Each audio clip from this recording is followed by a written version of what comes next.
मेरे प्यारे दोस्तों, आप सबका मेरे चैनल स्टोरी लवर्स में स्वागत है। ओके गाइस, एफएफ का नेक्स्ट पार्ट स्टार्ट करते हैं। लास्ट पार्ट में हमने सुना था कि लेंजा लिंगजाओ को सबक सिखाने के लिए अपने सीक्रेट प्लेस में जा रहा था। अब आगे इधर मेंशन के अंदर आजुमा युआन का बहुत ही अच्छे से ख्याल रख रही थी। उसे युआन के लिए बुरा भी लग रहा था। विंग उसे हमेशा अच्छी अच्छी बातें सिखाता था, लेकिन अब युआन के पास उसके डैडा नहीं थे जो उसे अच्छी बातें सिखा सकें। आजुमा को तो लेंजा से पहले भी कम ही उम्मीद थी। वो तो युआन को जिद करना, गुस्सा करना ही सिखा सकता था। पता नहीं अब इस मासूम का क्या होगा। आजुमा युआन को सुलाकर लेंजा के कमरे में चली जाती है। फिर वो विंग के सारे कपड़े वापस अलमीरा में सेट कर देती है। आजुमा लेंजा और विंग की हैप्पी फैमिली को देखकर बहुत खुश थी। उनके लिए हमेशा दुआ मांगते थे, लेकिन शायद उनकी दुआ काम नहीं आई और लेंजा की फैमिली बिखर गई। इस घर की खुशियां कहीं चली गई। अचानक से एक तूफान आया और सबकी खुशियों को उड़ा के चला गया। इधर लेंजा जंगल के रास्ते होते हुए अपनी खुफिया जगह पहुंच गया था, जहां वो अपने दुश्मनों को टॉर्चर किया करता था, जहां उसके बहुत सारे आदमी थे। एक डॉक्टर की स्पेशल टीम थी। विजाओ लेंजा को उस रूम में लेके जाता है जहाँ लिंगजाओ को रखा गया था। लिंगजाओ की हालत बहुत ही खराब थी। उसका खूबसूरत चेहरा बिल्कुल भी खूबसूरत नहीं लग रहा था। सारे बाल बिखरे हुए थे। लिंगजाओ जैसे ही लेंजा को देखती है वो डर के मारे कांपने लगती है। आज लेंजा नॉर्मल दिनों से भी ज़्यादा डेंजर लग रहा था। उसकी आंखों में खून सवार था। उसका ऑरा बहुत ज़्यादा डार्क था। लेंजा का ऑरा देखकर लिंगजाओ को घुटन महसूस हो रही थी। उसे सांस लेने में भी प्रॉब्लम हो रही थी। लिंगजाओ के दिमाग ने तो काम करना ही बंद कर दिया था। उसे ऐसा लग रहा था जैसे लेंजा उसे अपनी नज़रों से ही मार देगा। वो अपने आप को लेंजा के सामने बहुत ही छोटा महसूस कर रही थी। लिंगजाओ अपनी सारी हिम्मत इकट्ठी करके लेंजा के कदमों में गिर जाती है। उससे दया की भीख मांगने लगती है। लिंगजाओ कहती है, सर मुझे माफ़ कर दीजिए। मुझे पता है मुझसे बहुत बड़ी गलती हो गई। बस एक मौका दे दो। आप जो कहोगे मैं वो करूँगी।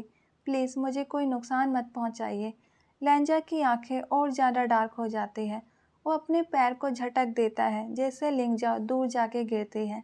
लेंजा कहता है, तुम्हारी हिम्मत कैसे हुई इस गंदे हाथों से मुझे छूने की। तुमने गलती नहीं पाप किया है जिसकी कोई माफ़ी नहीं है। लिंगजा अपने दोनों हाथों को जोड़ लेती है और लेंजा से माफ़ी मांगने लगती है। जैसे ही लिंगजियाओ ने अपने हाथों को जोड़ा, लेंजा की नज़र अंगूठी पर पड़ी जो उसके विंग की थी। वो अंगूठी लेंजा ने अपनी विंग के लिए खरीदी थी। अब लेंजा के गुस्से की कोई सीमा नहीं थी। लेंजा गुस्से से लिंगजियाओ के बाल पकड़ता है और कहता है, मेरी विंग की अंगूठी तुम्हारे पास क्या कर रही है? तुमने मेरी विंग से अंगूठी छीनी। लिंगजियाओ घबराते हुए कहती है, मुझसे गलती हो गई, मैं अभी वापस कर देती हूँ। लिंगजियाओ अपनी उंगली से अंगूठी निकालने लगती है। लेंजा एक इविल स्माइल करता है और कहता है, इसकी कोई ज़रूरत नहीं है, मैं खुद निकाल देता हूँ। लिंगजियाओ को समझते उससे पहले लेंजा ने छुरे से लिंगजियाओ की उंगली काट दी जिसमें लिंगजियाओ ने अंगूठी पहनी थी।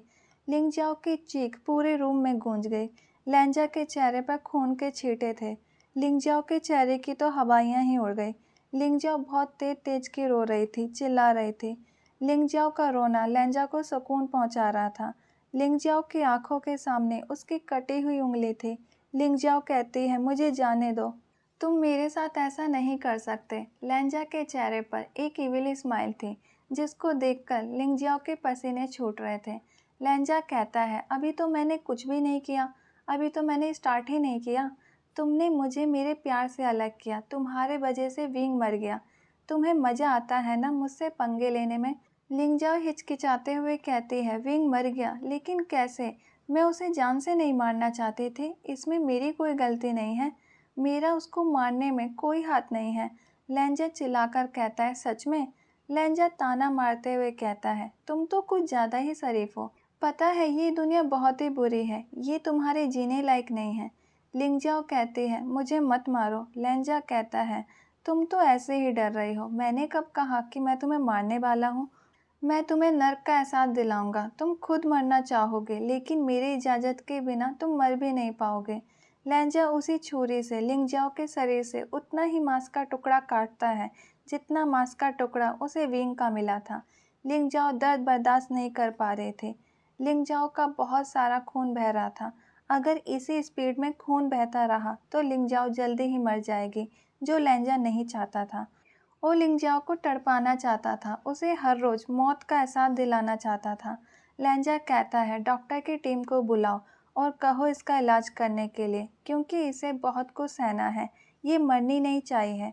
फिर लेंजा लिंग जाओ से कहता है हम कल मिलते हैं, मुझे उम्मीद है तुमने इंजॉय किया होगा।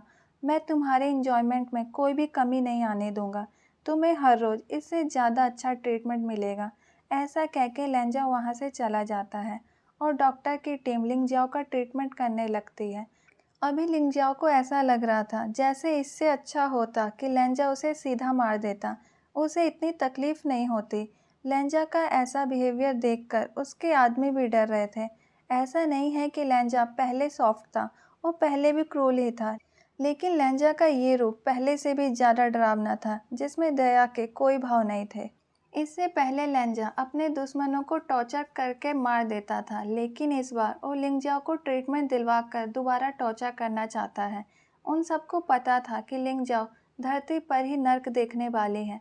किसी भी इंसान को हल्के से कट पर ही बहुत दर्द होता है, यहाँ तो लिंगजाओ के शरीर से हर रोज मांस का टुकड़ा कटने वाला था। ये सोचकर ही उनका दिल दहल रहा था। ऐसा नहीं है कि उन्हें लिंगजाओ पर दया आ रही थी या वो लिंगजाओ की मदद करना चाहते हैं, लेकिन ये सब देखना बहुत ही डरावना था। वो सब तो पहले से ही लेंजा से डरते थे, अब तो उनके डर की कोई सीमा ही नहीं थी। कुछ समय बाद लिंगजाओ का ट्रीटमेंट कंप्लीट हो जाता है। लिंगजाओ को वापस टॉर्चर रूम में फेंक दिया जाता है, जैसे वो कोई इंसान नहीं है बल्कि जानवर है। लिंगजाओ को अपनी हालत पर रोना आ रहा था। वो तो दुआ कर रही थी कि काश उसे डॉक्टर बचा नहीं पाते, उसे इतनी दर्द भरी लाइफ से मुक्ति तो मिल जाती, क्योंकि उसे पता था उसे हर रोज़ इससे ज़्यादा सहना पड़ेगा। इस ज़िंदगी से तो अच्छी मौत ही है। लिंगजाओ ने तो सोचा भी नहीं था उसके साथ ये सब होगा। उसे अपनी ज़िंदगी से नफरत हो जाएगी। लिंगजाओ अपने ही ख्यालों में बिजी थी। तभी टॉर्चर रूम का दरवाज़ा खुलता है और उसके सामने वीजाओ खड़ा था, जिसके हाथों में लिंगजाओ के लिए खाना था। वीजाओ खाने की प्लेट लिंगजाओ के आगे रख देता है और कहता है इसे जल्दी खाओ। लिंगजाओ जब खाना देखती है उसके आंखों से आंसू आ जाते हैं। कहाँ उसका हमेशा से सपना था एक्सपेंसिव लाइफ जीने का, लेंजा के जरिए राज करने का, लेंजा के मेंशन में सारे सर्वेंट पर अपना हुक्म चलाने का, लेकिन उसका सपना इतने बुरे तरीके से टूटेगा उसने सोचा भी नहीं था। लिंगजाओ बीजाओ से कहती है क्या ये इंसानों के खाने लायक खाना है? जली हुई रोटियां, पानी वाली दाल जिसमें मक्खियां मरी हुई है, जिसको देखते ही मन खराब हो जाए। मुझे नहीं खाना, ले जाओ अपना खाना। लिंगजाओ गुस्से से खाने की प्लेट फेंक देती है। वीजाओ को लिंगजाओ पर बहुत ही गुस्सा आता है। उसे तो लेंजा ने ऑर्डर दिया था लिंगजाओ को ऐसा खाना देने का, और उससे ये भी कहा था कि उसे ज़बरदस्ती वो खाना खिलाया जाए। अगर उसे लिंगजाओ को पीट कर वो खाना खिलाना पड़े तो वैसा ही करे। वीजाओ को किसी भी हालत में लेंजा का ऑर्डर पूरा करना था। लिंगजाओ को हर रोज टॉर्चर किया जाएगा, उसके लिए उसे ताकत की तो जरूरत पड़ेगी, इसलिए उसका खाना तो ज़रूरी था। वीजाओ गुस्से में कहता है खाना खाओ। लिंगजाओ कहती है तुम पागल हो गए हो, खाना ज़मीन पर गिर चुका है और तुम मुझे नीचे गिरा हुआ खाना खाने कह रहे हो। वीजाओ खींचकर लिंगजाओ को एक चाटा मारता है और कहता है ये तुम्हें खाना फेंकने से पहले सोचना चाहिए था। वीजाओ उसे लगातार चाटा मारे जा रहा था और हर चाटे के साथ बस एक ही बात कह रहा था खाना खाओ। फाइनली अब लिंगजाओ से बर्दाश्त नहीं होता और वो खाना खाने के लिए तैयार हो जाती है। वीजाओ वहीं पर खड़ा हो जाता है और लिंगजाओ के खाने का इंतजार करने लगता है। लिंगजाओ जमीन पर गिरा हुआ खाना खाने लगती है। उसे अपनी हालत पर बहुत ही शर्म आ रही थी। उसे फिजिकली और मेंटली दोनों तरह का टॉर्चर दिया जा रहा था। लेंजा ने सच कहा था कि उसे नर्क का एहसास दिलाएगा। वीजा उस रूम से बाहर निकलकर लेंजा पर कॉल करके उसे सब कुछ बता देता है जो भी यहाँ हुआ। उसे ये बात सुनकर बहुत अच्छा लग रहा था कि लिंगजाओ कितना तड़प रही है, वो मरना चाह रही है। लेंजा यही तो चाहता था कि उसे उसके पापों की सज़ा दे। लेंजा सारी बात सुनकर फ़ोन काट देता है और एक गहरी सांस लेकर कहता है विंग, मैं तुम्हारे मौत का बदला लूँगा। जितना तुम तड़पे थे उससे कहीं ज़्यादा लिंगजाओ तड़पेगी। ऐसा कहकर लेंजा अपनी कार को अपने मेंशन की तरफ मोड़ देता है। क्योंकि उसने काफ़ी समय से युआन को नहीं देखा था। कुछ देर बाद लेंजा की कार मैंसन के बाहर पहुंच जाती है। जब लेंजा मैंसन के अंदर जाता है उसे समझ नहीं आता ये क्या हो रहा है। उस मैंसन में वैंकिंग के साथ बहुत सारे डॉक्टर थे। लेंजा भागकर वैंकिंग के पास जाता है और कहता है क्या हुआ, इस मैंसन में इतने सारे डॉक्टर क्या कर रहे हैं। वैंकिंग गुस्से में लेंजा की तरफ देखती है और कहती है तुम मुझसे पूछ रहे हो, तुम्हें अपने बेटे की बिल्कुल चिंता नहीं है। अब लेंजा घबराने लगा और घबराते हुए पूछा क्या हुआ मेरे युआन को, तुम कुछ बोल क्यों नहीं रहे, क्या हुआ मेरे बेटे को। वैंकिंग गुस्से में कहती है तुम्हें तो कुछ ज़्यादा ही जल्दी याद आ गया कि तुम किसी के फादर हो, तुम्हारा कोई बेटा है। विंग ने तुम्हारे ऊपर युआन की जिम्मेदारी सौंपी, लेकिन तुम्हें तो कोई फर्क ही नहीं पड़ता। अपने गम से छुटकारा मिलेगा तभी तो तुम अपने बेटे का ध्यान रख पाओगे। क्या चाहते हो तुम, तुम्हारा बेटा तुम्हारे पार्टनर के पास चला जाए। लेंजा गुस्से में कहता है अपनी बकवास बंद करो, जब देखो मुझे ताना मारती रहती हो। मुझे अच्छे से आता है अपने बेटे का ख्याल रखना, तुम्हें मुझे ज्ञान देने की ज़रूरत नहीं है और मेरे बेटे के बारे में कुछ बोलने की भी ज़रूरत नहीं है। वैंकिंग गुस्से से लेंजा की आंखों में देखती है। बोलना तो वो बहुत कुछ चाहती थी, लेकिन अपने गुस्से को शांत करते हुए अपने डॉक्टर के साथ उस मेंशन से चली जाती है। लेंजा के पूछने पर भी वैंकिंग ने कुछ भी नहीं बताया था, ना ही उससे कुछ बोला था।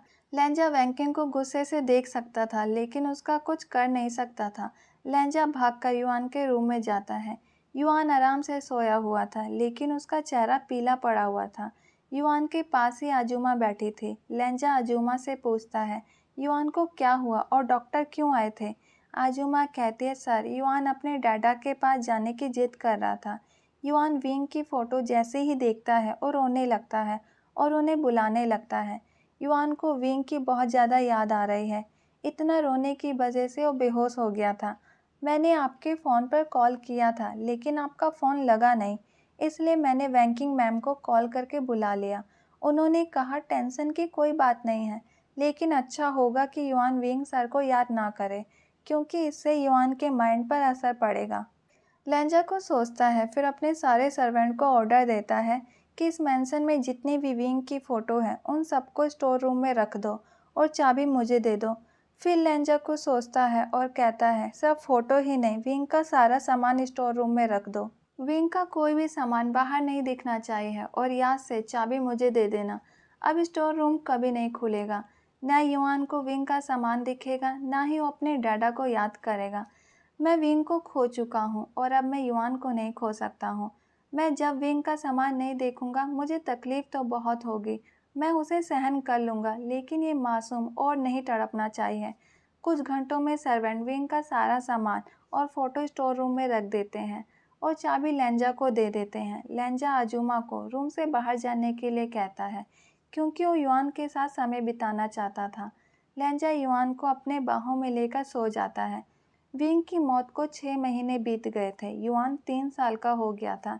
युआन का ज़्यादातर नेचर लेंजा की तरह ही था। युआन बहुत ही जिद्दी था, उसे जल्दी गुस्सा आ जाता था। अगर हम कम शब्दों में कहें तो लेंजा का छोटा वर्जन युआन था। युआन को बिगाड़ने में लेंजा ने कोई कसर नहीं छोड़ी थी। लेंजा युआन की हर गलत और सही जिद को पूरा करता था, जिससे युआन को ऐसा लगता था जैसे वो किसी भी चीज़ को पा सकता है। आज युआन का नर्सरी स्कूल में पहला दिन था। कहने को युआन सिर्फ 3 साल का था। उस बच्चे से किसी को डरने की कोई ज़रूरत नहीं थी, लेकिन ऐसा नहीं था। युआन से सारे सर्वेंट डरते थे, क्योंकि गुस्सा आने पर वो कोई भी चीज़ उठाकर किसी भी सर्वेंट को मार देता था। लेंजा को समझाना चाहिए अपने बेटे युआन को, लेकिन लेंजा की नज़र में ये सब गलत नहीं था। वो खुद बहुत ज़्यादा क्रूर था। युआन धीरे धीरे बिगड़ रहा था और युआन को समझाने वाला कोई नहीं था। जियांग्स फैमिली बीच बीच में आते थे, लेकिन कुछ दिन आके रहने से वो युआन को क्या सिखा पाएंगे, कुछ भी नहीं। आज सारे सर्वेंट दुआ कर रहे थे, क्योंकि युआन का नर्सरी स्कूल में पहला दिन था। आप सब गलत समझ रहे हैं, वो सब युआन के लिए दुआ नहीं कर रहे थे, बल्कि उनके क्लासमेट के लिए दुआ कर रहे थे। पता नहीं युआन का गुस्से का शिकार कौन बन जाए। ऐसा नहीं है कि बिना मतलब के किसी को भी युआन मारने लगता था, लेकिन वो अपने गुस्से का क्या करे। उसे लोगों का टच पसंद नहीं था, ज़्यादा बोलना पसंद नहीं था, उसे अकेला रहना ही सही लगता था और कोई उसे डिस्टर्ब करे उसे बर्दाश्त नहीं होता था। जब वो 3 साल की उम्र में ऐसा था, पता नहीं बड़ा होके कैसा होगा। ड्राइवर युआन को लेकर उसके स्कूल में पहुंच जाते हैं और आजुमा उसे सीट पर बैठा देती है। सारे टीचर युआन को अच्छे से जानते थे क्योंकि वो लैन कंपनी का इकलौता हायर था। आजुमा टीचर से कहती है युआन का ख्याल रखने के लिए। फिर वो मेंशन के लिए वापस निकल जाती है। युआन अपनी सीट पर अकेला बैठा था और कोई भी स्टूडेंट उसके पास बैठने जाता था तो युआन आंखों से ही उसे डरा देता था। युआन की ऐसी आंखें देखकर किसी भी स्टूडेंट की हिम्मत नहीं हुई युआन के पास बैठने की। युआन स्टडी में बहुत अच्छा था, अपनी उम्र के बच्चों से ज़्यादा समझदार था। कोई उसकी हरकत और बातों को सुनकर कह ही नहीं सकता कि युआन सिर्फ 3 साल का है। इधर लेंजा के टॉर्चर रूम में लिंगजाओ को 6 महीने में हर दिन घुट घुट कर जीना पड़ा। कोई उसे देखकर कह ही नहीं सकता कभी वो बहुत खूबसूरत थी। वो बहुत ज़्यादा पतली हो गई थी। ऐसा लगता था जैसे उसके शरीर में सब हड्डियां हैं, उसके शरीर में मांस बचा ही ना हो। पूरे शरीर में कई जगह से मांस के टुकड़े कटे हुए थे जिन्हें ट्रीट कर दिया गया था, लेकिन निशान अभी भी देखा जा सकता था। अब उसकी ज़्यादा सांसें नहीं बची थी। देखकर तो ऐसा ही लगता था, लेकिन लेंजा उसे मरने भी तो नहीं दे रहा था। ये डॉक्टरों का ही कमाल था जो लिंगजाओ अभी तक जिंदा थी। पता नहीं डॉक्टर उसे कब तक बचा पाएंगे। लेंजा लिंगजाओ को हर रोज टॉर्चर करता था। लेंजा का माफिया वर्ल्ड में अलग ही नाम बन गया था। अब वो पहले से भी ज़्यादा अमीर हो गया था। ओके गाइज, आज का पार्ट यहीं रखते हैं। Bye, thank you.